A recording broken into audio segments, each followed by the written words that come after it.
கிரெயின்ஸும் சேர்ந்து கேனரா பேங்க் இவங்க ப்ரெசென்ட் பண்ணுற மாதிரி இந்த பெரிய அளவில் visual and audio visual treat மாதிரி இந்த நிகழ்ச்சியை அவங்க பிளான் பண்ணிகிட்டு இருக்காங்க. இங்கே எல்லோரும் வந்து இது வெற்றிகரமாக நடத்தி தரணுங்கிறது தான் என்னோடய வேண்டுகோள். வேறு என்ன சொல்கிறது, தேங்க்யூ ஸோ மச். இவ்வளோ நாள் எனக்கு நல்ல சப்போர்ட் கொடுத்தீங்க. தொடர்ந்து அந்த சப்போர்ட் உங்கள்கிட்ட இருந்து கிடைக்கணும். எல்லா ரசிகர்களும் இன்னும் அவரோட ப்ரேயர்ஸ் எனக்கு கூட வேணும்னு நான் ரொம்ப வேண்டிக்கிறேன்.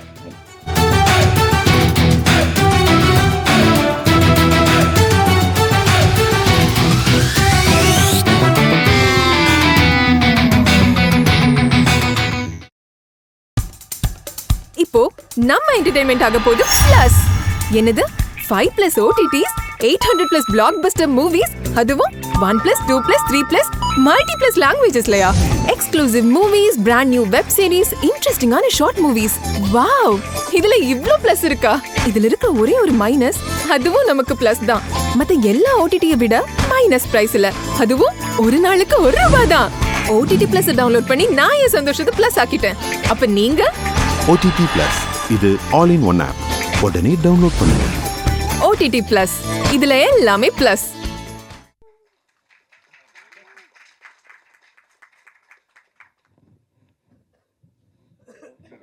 क्वेश्चंस ஏதாவது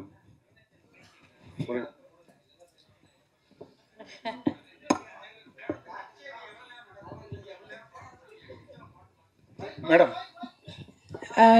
3 hours தான் பிளான் பண்ணியிருக்கோம். 28 வரைக்கும், 26 to 28 சாங்ஸ். அது எவ்வளோ நேரம் போகுது அப்படி. சித்ரா மேடம், நீங்கள் 25,000 பாட்டு பாடினா கூட தன்னம்பிக்கை உள்ள பாட்டாக வந்து இந்த ஒவ்வொரு பூக்களே பாட்டு வந்து இன்றைக்கும் வந்து அவ்வளோ பேசப்படுது. அந்த பாட்டோட அனுபவத்தை சொல்லுங்கள். எவ்வளோ பேர் வந்து நாங்கள் ஜெயிச்சிட்டோம், எங்களுக்கு ரொம்ப அது வந்து என்கரேஜாக இருந்துன்னு உங்கள்கிட்ட சொல்லியிருப்பாங்க. ஆமாம், எனக்கும் ஒரு சில கச்சேரிகளில் போகும்போது நிறைய பேர் அப்படி சொல்லியிருக்காங்க. அவங்களுக்கும் வாழ்க்கையில் தோல்வி அடைஞ்சு வாழ்க்கை வேண்டாங்கிற ஒரு முடிவெடுக்கும் போது இந்த பாடல் கேட்டவங்க அந்த அந்த முயற்சியில இருந்து வெளியில் வந்துட்டாங்கன்னு சொல்லி நிறைய பேர் எனக்கும் சொல்லியிருக்காங்க. 2-3 பேர், நிறைய இல்லை, 2-3 பேர். ஸோ ரொம்ப சந்தோஷந்தான். அந்த ஒரு பாட்டில் வந்து நான் என்னோட கான்ட்ரிபியூஷன் ஒன்றும் இல்லை. விஜய் சார் எழுதினது, பரத்வாஜ் சார் இசையமைத்தது, நான் என்னோட குரல் கொடுத்தேன், அவ்வளோதான் நான் அதில் செஞ்சேன். ஆனால் அது நிறைய பேரோட மனசில் போய் சேர்ந்துருக்குன்னு நினைக்கும் போது ரொம்ப சந்தோஷம். ரெக்கார்டிங்கில் வந்து சேரன் சார் வந்து நான் பாடிட்டு போயிட்டு அடுத்த நாள் மறுபடியும் என்ன வர சொன்னாங்க.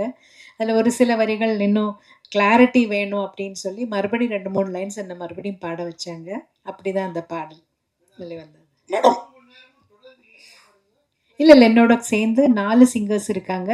மது பாலகிருஷ்ணன் அவர் இருக்காரு, சத்யபிரகாஷ் இருக்காரு, திஷா பிரகாஷ்ன்னு சொல்லி இப்போ ரீசெண்டாக புது பாடகி ரொம்ப அருமையாக பாடும், அவங்களும் கலந்துக்கிறாங்க. மேடம், இந்த ரூபா ரேவதின்னு ஒரு சிங்கர், அவங்க பாடுவாங்க, அதோட வயலினும் வாசிப்பாங்க. நாங்கள் இவ்வளோ பேர் சேர்ந்து தான் பண்ண போகிறோம். 3 மணி நேரம் எல்லாம் பாட முடியாது. மேடம், இந்த 20,000 பாட்டுலேருந்து இந்த 26-28 பாட்டை நீங்கள் செலக்ட் பண்ணுறீங்களா, இவங்கெல்லாம் செலக்ட் பண்ணுறாங்களா, இல்லை ரசிகர்கள் செலக்ட் பண்ணியிருக்காங்களா? நாங்கள் எல்லோரும் ஒரு டீமாக உட்காந்து தான் செலக்ட் பண்ண போகிறோம். பாப்புலரான சாங்ஸு ஜனங்களுக்கு பிடிக்குங்கிற மாதிரி எல்லோருக்கும் அவங்கவங்க சாய்ஸ் இருக்கும் இல்லையா, அந்த மாதிரி எல்லாரும் சேர்ந்து தான் நாங்கள் செலக்ட் பண்ணோம். எங்களுக்கு 20,000 பாட்டும் பிடிக்கும்.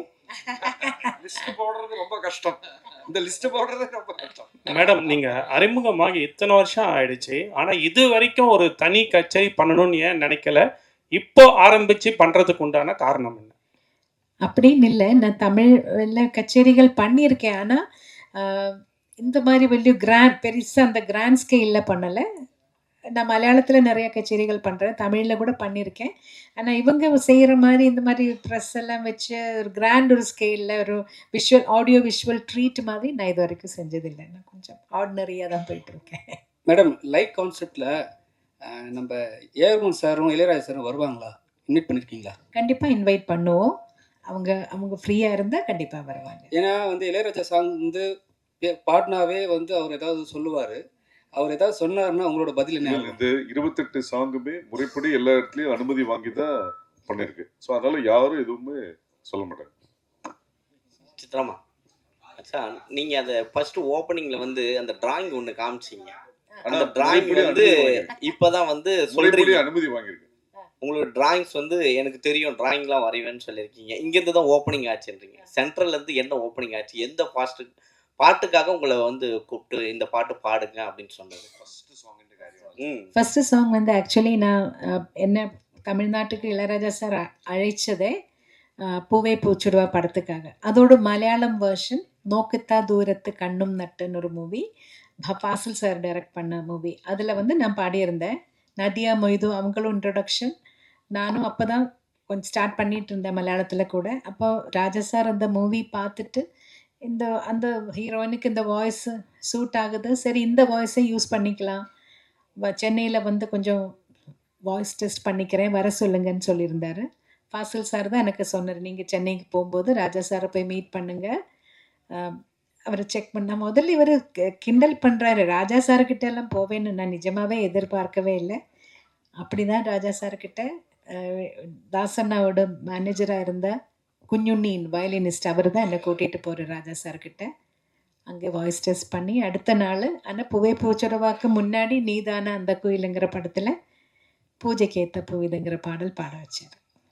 இன்னொன்று, ஆக்சுவலாக நீங்கள் இளையராஜா சார் பாட்டு தான் அதிகமாக வந்து பாடினது, நிறைய பேர் ரசித்தது. ஸோ ஆனால் இளையராஜா சாரை வந்து இங்கே சமீபத்தில் பார்த்தீங்கன்னா ஒரு டைரக்டர் இப்போ நடிக்கிறாரு, அவர் வந்து அவன் இவன் சொல்லியிருக்காரு. இது பாடகர் மத்தியில யாருமே கண்டனம் தெரிவிக்கல. பாலா ஒரு நிமிஷம். பாலா இது வந்து அவங்க என்ன சொன்னாங்கன்னா, இப்போ இவர் கேட்டார், நம்ம வெற்றி சொன்னாரு, இவ்வளவு வருஷம் ஜேர்னில ஏன் கச்சேரி பண்ணலன்னாங்க. அந்தந்த சின்ன சின்ன கச்சேரி பண்ணும்போது இவ்வளோ மீடியா முன்னாடியும் இவ்வளோ ஆட்கள் முன்னாடியும் பண்ண வேண்டிய ஃபர்ஸ்ட் டைம் பண்ணும்போது இந்த கேள்வி இந்த இடத்துக்கு தேவையில்லாது. நம்ம தனியா அவங்க ரூம்ல இருக்கும்போதோ இது கேட்டுக்கலாம். கொஞ்சம் ரிக்வெஸ்ட் இல்லம்மா, கரெக்டுமா, அது இந்த கான்செப்டுக்கு சம்பந்தம் இல்லாத ஒரு கேள்வி. இது வந்து இவங்கன்னு இல்லை, இந்த கேள்வி நீங்க வேற யாருக்காக வேணா கூட கேட்கலாம். ஆனா கேள்வி கேட்கக்கூடாத இடம் இது இல்லை, அதனால தவிர்த்துருங்க. நன்றி, வணக்கம். எங்களின் வரப்பேற்று வந்த அனைவருக்கும் நன்றி, வணக்கம். சாங்ஸ் பாடியிருக்கீங்க, ஆனால் அந்த சாங்ஸ் உங்களுக்கு பிடிச்ச சாங்ஸ் எது?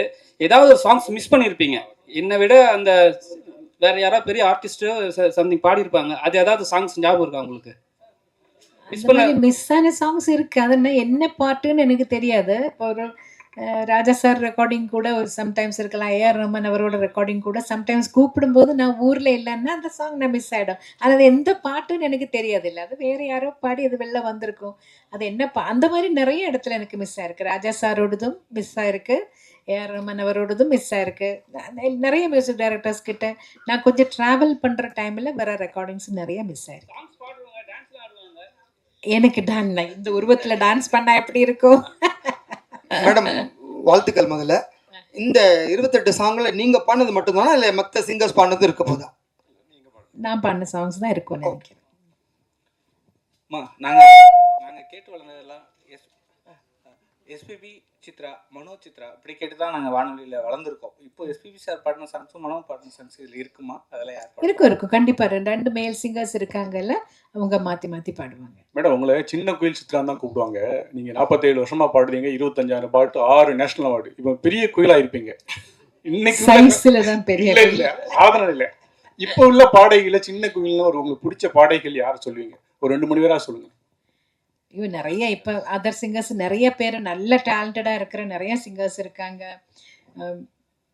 அஃப்கோர்ஸ் ஸ்ரேயா கோஷல், ஸ்வேதா, சின்மயி, சொல்லிட்டே போல நிறைய இருக்காங்க. ரொம்ப டேலண்டடாக இருக்கிற நிறைய சிங்கர்ஸ் இருக்காங்க. ஒவ்வொரு பாடல் கேட்கும்போது அந்த சிங்கர்கிட்ட நம்மளுக்கு ஒரு ஐயோ ரொம்ப அழகாக பாடுறாங்களே அப்படின்னு தோணும். 1-2 பேர் எடுத்து சொல்றது கஷ்டம்தான், ஆனால் இவங்க எல்லாம் எனக்கு பிடிச்ச சிங்கர்ஸ். சித்ரமா, உங்க சாங்லயே வந்து பாத்தீங்கன்னா எஸ்பிபி சாருக்கு இளையராஜா சார் ஒரு சாங் போட்டிருக்காரு, அவர் பாடின இன்னும் நினைவு ஊட்டுற மாதிரி. அதே போல சின்ன குயில் பாடும் அப்படின்னு சொல்லி உங்களை ஓப்பனிங் பண்றாங்க. அந்த பாட்டு உங்களுக்காக எழுதுனதா? நீங்க கேட்டீங்களா? இல்லை வைரமுத்து சார் தானே எழுதினாரு, அந்த படத்துக்காக எழுதியிருப்பாங்க. அந்த பாட்டு தான் முதல்ல வெளியில வந்தது, அதனால தான் என்ன சின்ன குயில்னு கூப்பிடுறாங்கன்னு நினைக்கிறேன் நான்.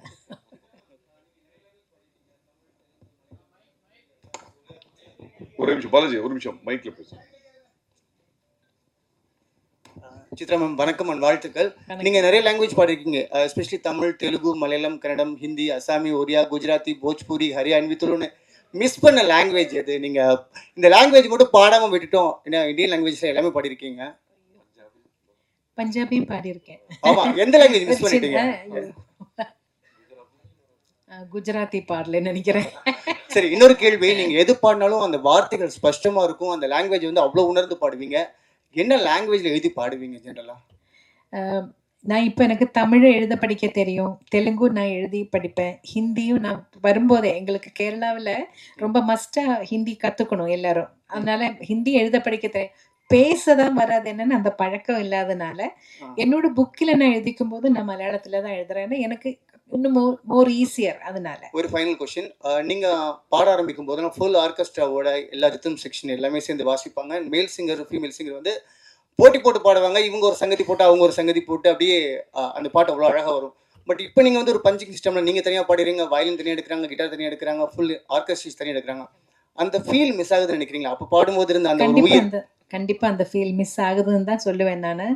அது வந்து அப்போல்லாம் ஒரு குடும்பமா எல்லாரும் மியூசிஷியன்ஸ் எல்லாரும் என்னை விட ரொம்ப ரொம்ப சீனியர் மியூசிஷியன்ஸ் எல்லாம் இருந்து அவங்களோட அட்வைஸும் எனக்கு கிடைச்சிட்டு இருந்தது. நான் சின்ன பொண்ணா பாட ஸ்டார்ட் பண்ணும்போது பெரிய பெரிய வீணா பிளேயர்ஸ், அந்த மாதிரி ரிதம் வாசிக்கிறவங்க, சீனா குட்டி சார், அந்த மாதிரி இவங்க எல்லாம் பெரிய சீனியர்ஸ் இருந்தாங்க.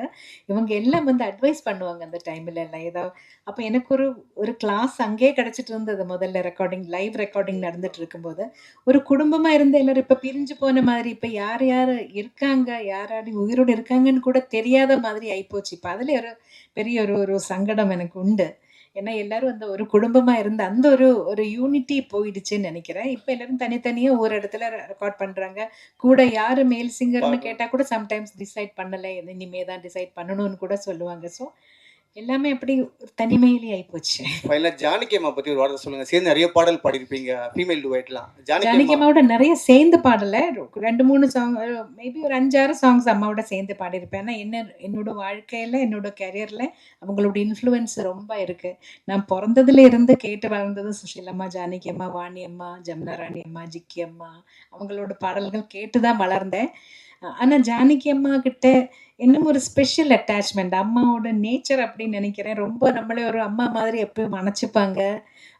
அவங்க ரொம்ப சாப்பாடெல்லாம் ஊட்டி விடுவாங்க. யாருக்கும் தெரியாது அந்த விஷயம் எல்லாம். அவங்க வீட்டுக்கு போனால் அவங்களே பிசைஞ்சு அவங்க கையால் ஊட்டி விடுவாங்க. ஸோ அதெல்லாம் வேற எங்கேயுமே கிடைக்காது. என்னோட பெத்த தாய் கொடுத்ததுக்கு அப்புறம் ஜானகி அம்மா தான் கொடுத்துருக்காங்க. ஸோ அதெல்லாம் எனக்கு ரொம்ப ஸ்பெஷல். அதனால் அவங்களுக்கு எப்போவுமே என்னோட மானசீக குருவா என்னோட மனசில் ஒரு ஸ்பெஷல் இடம் உண்டு. ரொம்ப நன்றி, தேங்க்யூ. 2 வரிகள் எங்கே எனது கவிதை உங்கள் குரலை கேட்டால் சந்தோஷம். நன்றிம்மா. சித்ரா மேடம், உங்க வாய்ஸ் மட்டும் அழகு இல்லை, நீங்களே அழகா இருக்கீங்க. ஏதாவது டிவி சீரியல்ல தமிழ், மலையாளம், தெலுங்குல நடிக்க கூப்பிட்டுருக்காங்களா? அப்புறம் ஏன் இவ்வளவு நாள் மியூசிக் டைரக்டர் ஆகல? மியூசிக் டைரக்ஷன் இல்லை, அதுக்கு ஒரு தனி திறமை வேணும். ஒரு சிச்சுவேஷன் சொல்லி அதுக்கு தகுந்த மாதிரி ஆப்டாக ஒரு மியூசிக் கிரியேட் பண்ணுறதுக்கு ஒரு தனிமை, என்ன அதுக்கு ஒரு டேலண்ட் வேணும். அந்த அளவுக்கு டேலண்ட் எனக்கு இல்லைன்னு நினைக்கிறேன். நான் ட்ரை பண்ணியிருக்கேன். சின்னதாக ஒரு ஸ்லோகம் கொடுத்தா ஒரு ராகம் பேஸ் பண்ணி எல்லாம் சும்மா பாடலாம், அது எனக்கு பிரச்சனை இல்லை. பட் ஒரு சிச்சுவேஷனுக்கு மியூசிக் கிரியேட் பண்ணுற மாதிரி அந்த அளவுக்கு எனக்கு தெரியாது ஒன்றும். அது ஒன்று. இன்னொரு விஷயம் என்ன கேட்டீங்க? நடிப்புக்கு கேட்டாங்க. ஒரு 2 படத்துக்கு மதர் கேரக்டருக்கு வர முடியுமான்னு. எனக்கு ஆனால் அந்த ஒரு ஆக்டிங் ஃபீல்டு எனக்கு அவ்வளோ ஒரு கம்ஃபர்டபுளாக இல்லை. இதே போதும், இது இப்படி இருந்தால் போதும்னு நினைக்கிறேன். தேங்க்யூ.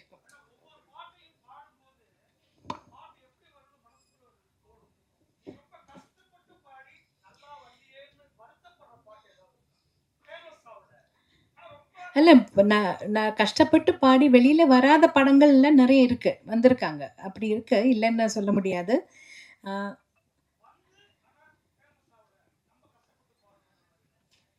அந்த மாதிரி நினைச்ச அளவுக்கு ஒரு வெற்றிகரமா போகாத படங்கள் இருக்கு.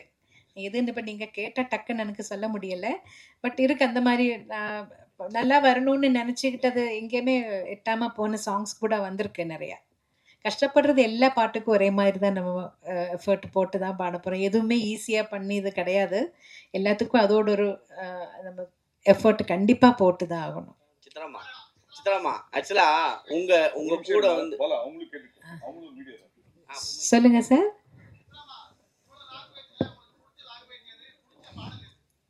ஐயோ, அது கஷ்டங்க அதை சொல்றது. எனக்கு வந்து புது லாங்குவேஜஸ் ட்ரை பண்ணுறது, லேர்ன் பண்ணுறது எனக்கு பிடிக்கும். எனக்கு ட்ரை பண்ணுறது ரொம்ப இஷ்டம். ஆனால் தெரியாத லாங்குவேஜ் பாடும்போது இப்போ தெரிஞ்ச லாங்குவேஜ் பாடுற அளவுக்கு ஈஸியாக இருக்காது. கண்டிப்பாக ஒவ்வொரு வார்த்தையோட மீனிங் என்னன்னு கேட்கணும். அதை அவங்க எப்படி உச்சரிக்கிறாங்கன்னு கேட்கணும். அதுக்கு நானே ஒரு கோடு லாங்குவேஜ், சைன் லாங்குவேஜ் மாதிரி போட்டு நான் ப்ரொனன்சியேஷன் சரியா வரணுங்கிறதுக்காக அது இன்னும் ஜாஸ்தி டைம் எடுக்கும். இன்னும் ஜாஸ்தி எஃபர்ட் போடணும். மேடம், அதாவது இதோ இங்க பாருங்க. வணக்கம். இருட்டுல இருக்கீங்க தெரியல. ஓகே. மேடம், அதாவது படங்கள் வந்து இன்ஸ்ட்ருமெண்ட்ஸ்ல வாசிக்கிற வரைக்கும் எப்படி இருந்துச்சுன்னா வந்து மியூசிக் வந்து லிரிக்ஸை ஓவர் ரூல் பண்ணாம இருந்துச்சு. அங்க வந்து இந்த சிங்கர்ஸ்க்கான ரெக்கக்னிஷன் நல்லாவே இருந்துச்சு. Once it became into digitalisation ஆனதுக்கு அப்புறமா அந்த முக்கியத்துவம் இல்லாம போயிடுச்சு. அதை பத்தி உங்களோட கருத்து என்ன மேடம்? இல்ல பழைய காலத்துல எல்லாமே லைவ் இன்ஸ்ட்ருமெண்ட்ஸ் யூஸ் பண்ணிட்டு இருக்கிறப்போ எல்லாமே நல்ல கிளியரா இருந்தது. இப்போ எலக்ட்ரானிக்ஸ் கொஞ்சம் அதிகமா வரும்போது தான் அப்படி வார்த்தை பளிச்சுன்னு தெரியாம கொஞ்சம் அப்படி போறது. அதனால தான் நினைக்கிறேன். இல்ல அதுதான் மேடம், அது வந்து ஒரு பாதிப்பா இருக்காதா? அது எதனா வழிமுறை இருக்காதா பண்றதுக்கு? நீங்க அதுதான் நான் கேட்கிறேன் உங்ககிட்ட as a singer. ஏன்னா you are an experienced இல்ல veteran எல்லா singer. தடவையும் நாங்க சொல்லுவோம் மெயினா வாய்ஸ் மெயின் வச்சுட்டு பேக்ரவுண்ட் ஸ்கோர் இது கொஞ்சம் பேக்ரவுண்ட்ல இருக்கிற மாதிரி வைக்க சொல்லுவோம். ஆனா ஒவ்வொரு மியூசிக் டைரக்டருக்கு அவரோட காதுல அது எப்படி எல்லாமே மிக்சிங் பண்றவங்களோட இயர்ஸை பொறுத்த வரைக்கும் இருக்கும். அவங்களுக்கு அது எப்படி கேட்குதோ எப்படி வேணும்னு நினைக்கிறாங்களோ அப்படிதான் மிக்ஸ் வெளியில வரும். நம்ம பாடி முடிச்சு போயாச்சுன்னா மிக்சிங்கில் எல்லாம் நாங்க போய் உட்காரது இல்லை. எங்களுக்கு தெரியாது. பாட்டு வெளியில வரும்போது தான் இது இப்படி வந்திருக்குன்னு புரியும். தேங்க்யூ.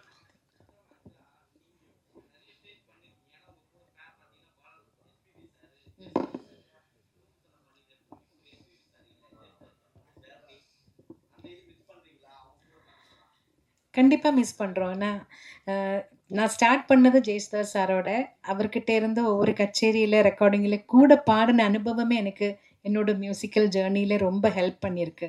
ஒரு மைக் எப்படி ஃபேஸ் பண்றது, அதுல அந்த பாப்பர் ஸ்டாப்பர் இல்லாம முன்னாடி எல்லாம் அந்த ஃபில்டர் இல்ல. பாப் ஃபில்டர் இல்லாம அந்த ப்ளோ வராம பாப்பு வராம எப்படி பாடுறாங்கங்கிறதெல்லாம் அவங்க உச்சரிப்பில் அதெல்லாம் அது ஒரு டெக்னிக். அவங்களுக்கு தெரியும் இவ்வளோ வருஷம் எக்ஸ்பீரியன்ஸில். அதெல்லாம் அவங்க கூட நின்று பாடினதில் நான் கொஞ்சம் கொஞ்சம் அவங்கக்கிட்ட இருந்தெல்லாம் கற்றுக்கிட்டேன். ஒவ்வொரு வார்த்தை சொல்கிறது எப்படி, எக்ஸ்ப்ரெஷன் எப்படி கொடுக்குறாங்க ஒவ்வொரு பாட்டில் அதெல்லாம். அதே மாதிரி எஸ்பிபி சாரை பற்றி சொல்லும்போது எனக்கு வந்து தமிழ் லாங்குவேஜ் தெலுங்கு லாங்குவேஜ் ரெண்டும் அவ்வளோ எனக்கு ஸ்பஷ்டமாக வர்றதுக்கு முன்னாடி ரொம்ப ஹெல்ப் பண்ணியிருக்காங்க. ஒவ்வொரு வார்த்தையோட இந்த வார்த்தைக்கு என்ன மீனிங், அதை எப்படி பாடினா அதை அந்த எக்ஸ்ப்ரெஷன் எப்படி வரும், இந்த மாதிரி நிறைய அவரோட சேர்ந்து பாடினதில் நான் கற்றுக்கிட்டேன் சார்கிட்ட இருந்து. அது மட்டும் இல்லை, ஒரு ஹியூமன் பீயிங்காக எப்படி கூட இருக்கிற கலைஞர்களோட இல்லைன்னா அவரோட சேர்ந்து பணியாற்றுறவங்களெல்லாம் எப்படி அன்பாக எவ்வளோ பாசத்தோட அவங்களுக்கு எவ்வளோ கேர் பண்ணுறாங்கங்கிறதும் நான் நிறைய தடவை விட்னஸ் பண்ணியிருக்கேன். அமெரிக்கால எல்லாம் போகும்போது நாங்கள் ஒரு கச்சேரி முடிச்சு அடுத்த நாள் ஃப்ரைடே சாட்டர்டே சண்டே 3 நாளைக்கு கச்சேரி இருந்தா, இப்போ சாட்டர்டே கச்சேரி முடிச்சு சண்டே தூங்காமல் இருக்கணுங்கிறது ஒரு பெரிய பாடமா. மேடம், நீங்க பாடிய இத்தனாயிரம் பாடல்கள்ல பல்லாயிரக்கணக்கான பாடல்கள் முணுக்கும்படியா இன்னைக்கும் நினைவு வச்சிருக்க மாதிரியா இருக்கு. ஆனா சமீபத்துல வரக்கூடிய பாடல்கள்ல எதுவுமே ஒரு வரி கூட புரிய மாட்டேங்குது. இதை நீங்க எப்படி பாக்குறீங்க மேடம்?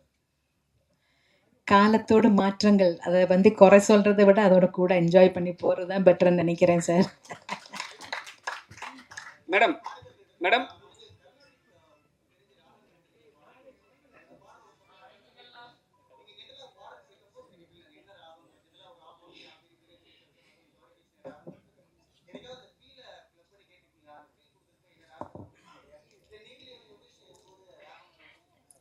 ஓரளவுக்கு பாட்டு கேட்கும்போது என்ன பேஸ் பண்ணி பண்ணியிருப்பாங்கன்னு தெரியும். ஆனால் பியூர் கர்நாடிக் மியூசிக்கிலே ஒரு ராகத்தை மட்டும் பேஸ் பண்ணி வர்ற சாங்ஸ் அந்த மாதிரி மியூசிக்கல் ஃபிலிம்ஸில் மட்டும்தான் மோஸ்ட்லி அப்படி இருக்கும். ஆனால் அதுலேயே பியூர் ராகத்திலே இருக்கணும்னு ஒன்றும் கட்டாயம் இல்லை. அது ஃபீலுக்காக ஒரு நோட் மாற்றி கூட பாடினாலும் அதை என்ஜாய் பண்ணுவாங்க. அது ஒரு ஸ்பெஷல் ஒரு ட்ரீட்டாக இருக்கும் சம்டைம்ஸ். ஸோ ராகம் என்ன இருக்குன்னு ஓரளவுக்கு கேட்கும்போது ஓரளவுக்கு தெரியும். ஏதாவது தெரியாத ராகமாக இருந்தால் சாரே சொல்லுவார், இது இந்த மாதிரி ராகத்தில் பண்ணியிருக்கேன், இது நோட்ஸ் இப்படி வரும்னு அவர் முதல்ல சொல்லுவார். மேடம் இப்போ நீங்கள்லாம் வந்து கஷ்டப்பட்டு பாடி ஜெயிச்சு வந்திருக்கீங்க. இப்போ வர ஆர்டிஸ்ட் எல்லாம் வந்து அவங்களே தன்னிச்சையாக பாடி பெரிய லெவலில் பேசப்படுது. அதை நீங்கள் எப்படி பார்க்குறீங்க? ஏன்னா ஸ்பெசிஃபிக்காக தனுஷ் சார், சிம்பு சார்லாம் பாடினாவே மில்லியன் வியூஸ் போகுது. நீங்கள் அதெல்லாம் எப்படி பார்க்குறீங்க? ஏன்னா கஷ்டப்பட்டு வந்துடுவீங்க, அதுக்காக கேட்குறேன். இல்லை, ஒரு படத்தில் அவங்க எல்லாரும் கஷ்டப்பட்டு தான் பாடுறாங்க. அவங்கவுங்க படத்தில் அவங்களே பாடணும்னு அவங்க ஆசைப்படும் போது அவங்க பாடட்டுமே. அதில் இப்போ என்ன, நம்மளுக்கு ஒன்றும் இல்லை. எனக்கு வர வேண்டிய பாடல்கள் வருது, நான் சந்தோஷமாக எனக்கு என்னால் என்ன முடியுமோ அதை பாடி கொடுத்துட்டு போயிட்டே இருப்பேன். மேடம் இங்கே திரைப்பாடல்களை தாண்டி நிறைய கர்நாடிக் பாடல்களும் நிறைய சிங்கர்ஸ் பாடுறாங்க. நீங்கள் அது மாதிரி மேடை கச்சேரிகள்லாம் பண்ணியிருக்கீங்களா? நான் 2 கச்சேரி தான் பண்ணியிருக்கேன். ஒன்று திருவையாறில் ஒரு தடவை பாடினேன். அப்புறம் கேரளாவில் சூர்யா ஃபெஸ்டிவல்னு ஒரு பெரிய ஃபெஸ்டிவல் நடக்கும். எல்லா மியூசிஷியன்ஸும் டான்சர்ஸ் எல்லாம் அங்கே வந்து பெர்ஃபார்ம் பண்ணியிருக்காங்க. அதுலேயும் ஒரு தடவை பண்ணேன். எனக்கு என்ன ப்ராப்ளம் வந்ததுன்னா அட் எ டைம் 2மே கொண்டு போகிறது ஃபீமேல் சிங்கர்ஸுக்கு கொஞ்சம் கஷ்டம். வாய்ஸோட டெக்ஸ்டரில் சின்ன சின்ன டிஃப்ரென்சஸ் வருது. அதனால தான் நான் இப்போ நிறைய ஃபிலிம் சாங்ஸில் பிஸியாக இருந்ததுனால அதிலே கொஞ்சம் ஜாஸ்தி கான்சென்ட்ரேட் பண்ணேன். அதுதான் இருந்தது. ஏதாவது 2 லைன் கர்நாடிக்.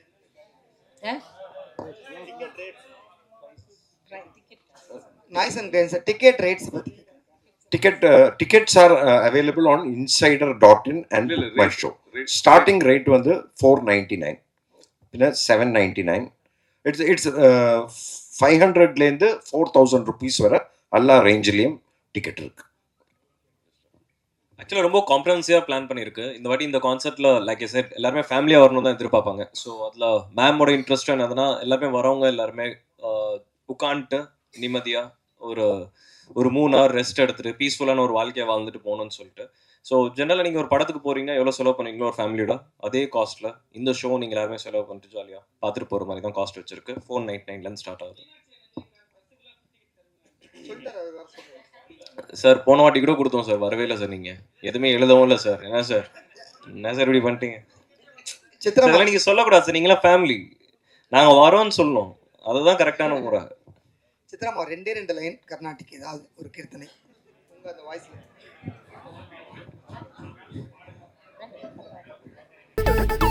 இப்போ உங்க என்டர்டெயின்மெண்ட் ஆக போகுது plus 5+ OTT 800+ blockbuster movies 1+, 2+, 3+, multi+ languages, exclusive movies, brand new web series, interesting ஆன short movies. இப்படி நிறைய பிளஸ். வெயிட் இதுல மைனஸ் ஒரு விஷயமும் இருக்கு. மத்த எல்லா OTTs விட மைனஸ் பிரைஸ்ல ஒரு நாளைக்கு ₹1 மட்டும்தான். உங்க சந்தோஷத்தை பிளஸ் பண்ண போற OTT பிளஸ் இப்ப உங்க கையில. உடனே டவுன்லோட் பண்ணுங்க. OTT Plus இது ஆல் இன் ஒன் ஆப். உடனே டவுன்லோட் பண்ணுங்க. என்டர்டெயின்மெண்ட்டை பிளஸ் பண்ணுங்க OTT பிளஸோட.